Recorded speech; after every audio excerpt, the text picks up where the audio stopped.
Hello, welcome to Evening TV and part 2 of Popular Memoirs with Narcissistic Characters. Let's jump right in and get started.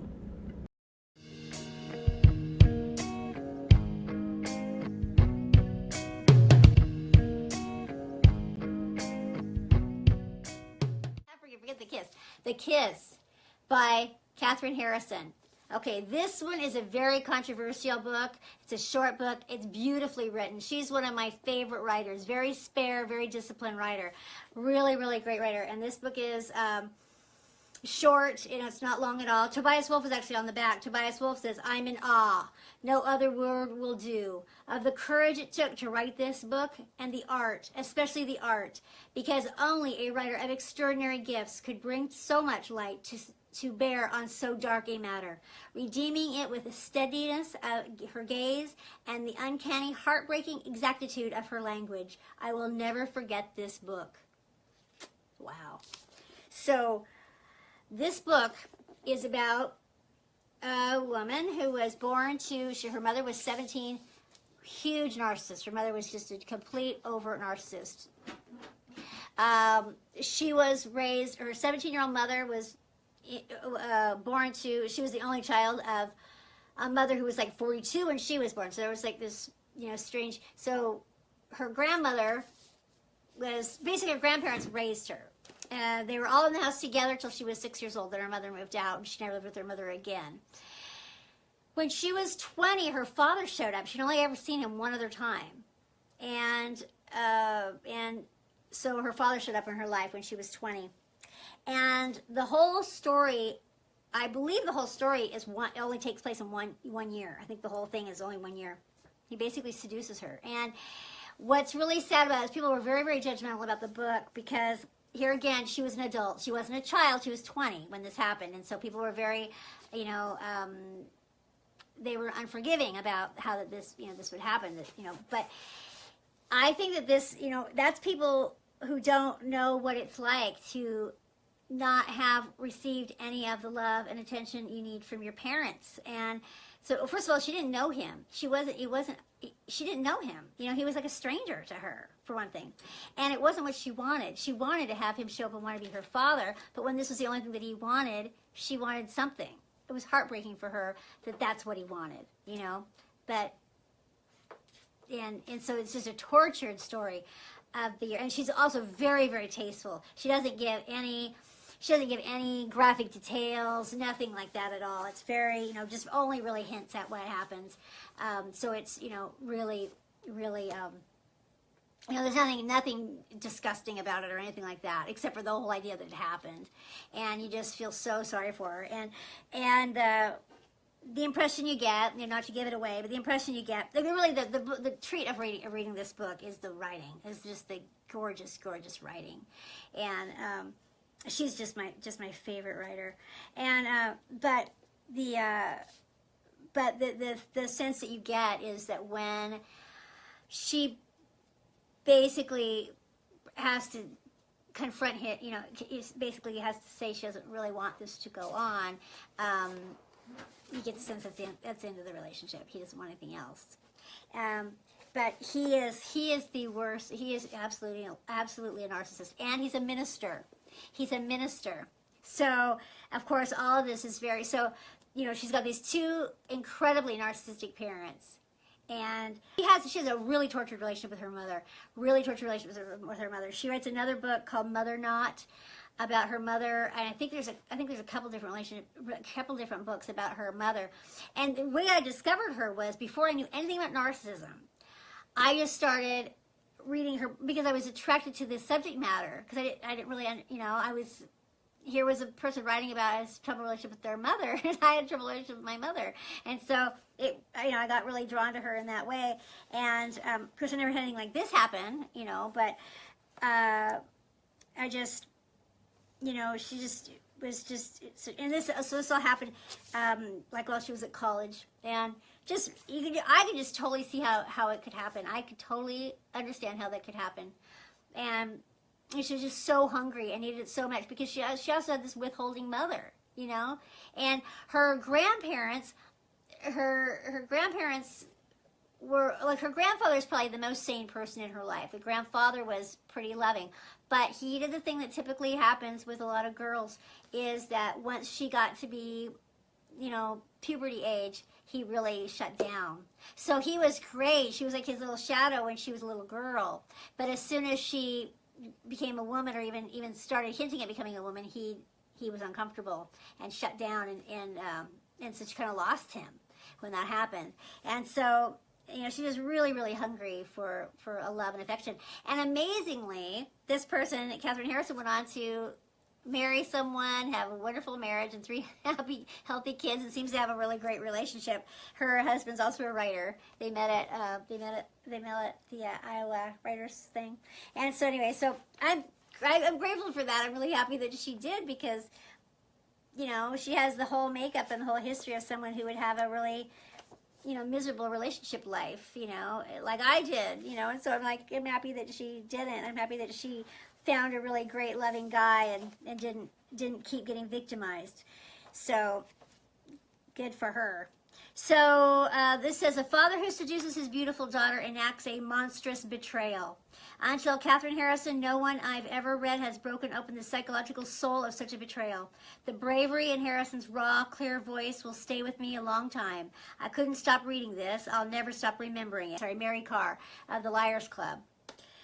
That's another one. The Liars Club is another one that you could that's definitely got some narcissistic parents in it. The Liars Club for sure does. You know, basically I'm talking about parents that don't put the kids' needs first. They just have these crazy lives, and they do what they do, and the kids are just sort of along for the ride. And that's definitely the case in the Liars Club. So I would definitely say that's another one I could have put on my list. You know, between 2005, when I first started exploring this, and there was just nothing out there, and then when my son died in 2016, and I went back online, and I started, you know, and this just exploded. There were so many people talking about this in that time period, and even since I started my channel, just even in that short little time, it's just an explosion of people starting channels and doing all this kind of stuff. And so I don't know why, it doesn't seem to me that there is an acceptable excuse for why the victims are the only ones that know anything about it. How come nobody else knows about it? How come no one who can help us before we're victims recognizes what's going on? You know, that really has started to bother me. That has been the question going on in my mind. I was thinking about my son. I was thinking about, you know, what happened to him, and how there was basically 15 years of failures that led to that happening. And it started with psychologists. You know, nowhere in any of it did I have a child psychologist who stepped in and said, this guy, even when I had a diagnosis from somebody else, who said, this guy is a raging narcissist, and he's a sociopath, he should not have access to these kids. You know? These stories, these tragic stories happen because there's no one stepping in and saying, narcissists make terrible parents. Narcissists should not be parents. Sociopaths, people who do not have empathy, people who cannot think of someone else's needs, that is just not somebody who should be parents. And why a family court doesn't know that, you know? So I'm thinking, like, you know how they react in family courts where I live anyway. If someone accuses you of alcoholism or drug addiction, they are swift and fast in how they just, you know, we gotta take care of the kids, and you can prove you're not an alcoholic later, but we're gonna take care of the kids first. That's the top priority, right? And so you're up against the ropes. The whole thing is, you know, that sort of fixes the thing for the duration. It really does. And it's not an appropriate response, I don't believe. But I do believe if they can have that response, that this would be the place where it should occur. If someone accuses someone of having a personality disorder with any kind of traceable history, that's a response that they should have. They should have a response that says, okay, because that is an all the time problem. That is an all the time problem, and it just is no good for kids. There's no kind of treatment you can do for it. That, you know, you're not sober sometimes. You're not ever sorry and remorseful. I mean, at least if you're an alcoholic, you know, at least if you're an alcoholic, you're only drunk sometimes and you're only abusive to the kids sometimes, you know, but if you are a narcissist, it's all the time and it's really bad. And, you know, and it's just, you know, the reason that it's an epidemic is not a mystery. The reason it's an epidemic is because we need places, we need people like the psychologists and the courts and the police to know what they're doing. And how come the only people that know what they're doing are the victims? How come the victims are the only ones that seem to recognize any of this? That is the question swirling around in my mind. I'd be happy when you could be normal, by Jeanette Winterson. This is another great book. And this one is really great because she finds a way of really working in some gallows humor. She finds a way of making it subtly funny. And, I mean, not funny, but sometimes funny, a little bit funny. This is another one, really, really abused. So she's an English woman. She's a gay woman, and she is adopted by a absolute religious fanatic woman and a very meek father. And so this woman is insane and super religious, and they're poor. And so she does things like lock her outside in the cold, and it's just, she just really abuses her, really, really tortures her, and it's just really awful. And then she finds her birth mother at some point, and that's also disappointing. And but it's really great writing. And okay, so I'll read you a bit about what it says on the back of here. It says, the New York Times Book Review Editor's Choice, an instant international bestseller. Why be happy when you could be normal? And that's what when her mother says it to her, when she tells her mother that she's gay, and she says, "Don't you want me to be happy?" And her mother's like, "Why be happy when you could be normal?" Is legendary author Jeanette Winterson's incendiary memoir about a life's work to find happiness. The true account behind her breakthrough debut novel, Orange is Not the Only Fruit, Why Be Happy, is a book about a religious zealot in the guise of an adoptive mother, an industrial town now changed beyond recognition, a girl locked out of her home, curled up on the doorstep all night, and the universe as a cosmic dustbin. It tells how a painful past, which Winterson thought she had written over, rose to haunt her later in life, sending her into madness and out again in search of her biological mother. Witty, acute, defiant, and celebratory, Why Be Happy When You Could Be Normal is a landmark work by one of the most esteemed and beloved writers of our time. So, there you have it. And I haven't read Orange is Not the Only Fruit. I should get that. But she wrote that when she was really young. She wrote that when she was like, I don't know, maybe 20 or something. But, you know, there's like a big gap between. But she wrote that when she was very young. And so, yeah. It says, raw, honesty, witty. Winterson reveals how she fought her way to adulthood, finding success in love, ultimately forgiveness. Unusually visceral, breathtaking, witty, biblical, chatty, and vigorous all at once. One of the most entertaining and moving memoirs in recent memory, a marvelous gift of consolation and wisdom.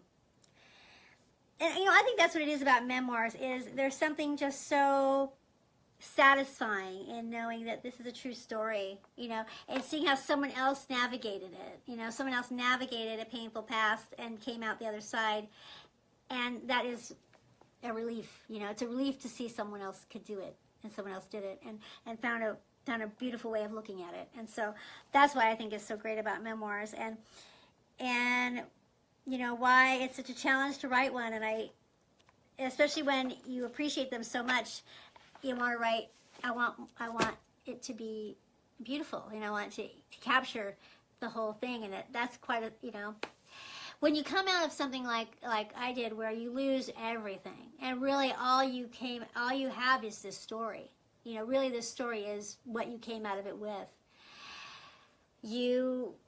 It's this precious thing, you don't want to foul it up, and you know, the only thing between, you know, I know that the story that I have to tell is, it should be a bestseller. It should be so the only thing that's going to stop it from being that is my writing, which is intimidating. I mean, if you handed this story, the material, like like Elizabeth Gilbert, she made material out of nothing. I mean, really, I mean, if you gave her my material, she could probably make a masterpiece, you know. So that's what I that's what I think. I think, you know, she didn't have much to work with. Neither did, in my opinion, there was not much to work with. And same with Love Warrior. I didn't think there was much meat there at all. But, you know, if you gave a person who could really make a book a bestseller out of nothing, what could they have done with the material that I have? Because and that was actually what always my consolation prize during the whole worst of it. I kept thinking, well, it's material. At least it's material. What if something bad would happen? I go, well, it's material. I would just think, just put that in the thing. It's material. So that was a way that I got through things. The things I was always thinking about this book I was going to one day write. So I have to write it. I have to write it. I'll be very disappointed in myself if I don't. So I got to get going on it. Alrighty. Okay. Thanks so much for being here, you guys. I will talk with you again really soon. Bye-bye.